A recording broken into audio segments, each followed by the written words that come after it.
আসসালামু আলাইকুম। আপনারা দেখছেন ধরলা নিউজ 24 ইউটিউব চ্যানেল ও ফেসবুক পেজ। এ পর্যায়ে বিস্তারিত সংবাদ নিয়ে আছি আমি মোহাম্মদ রবিউল ইসলাম রবি। কুড়িগ্রামে উদ্ধার হলো 10 ফুট লম্বা গাঁজার গাছ। ফুলবাড়ির নাওডাঙ্গা ইউনিয়নে মন্দিরের পেছনের ঝোপ থেকে গাছটি উদ্ধার করে পুলিশ। স্থানীয়দের ধারণা, অজ্ঞাত কেউ গোপনে গাছটি রোপণ করেছিল। সময়ের সঙ্গে তা বড় হয়ে ওঠে এবং পরে বিষয়টি নজরে আসে এলাকাবাসীর।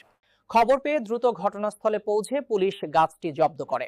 তবে এখন পর্যন্ত এ ঘটনায় কাউকে আটক করা সম্ভব হয়নি।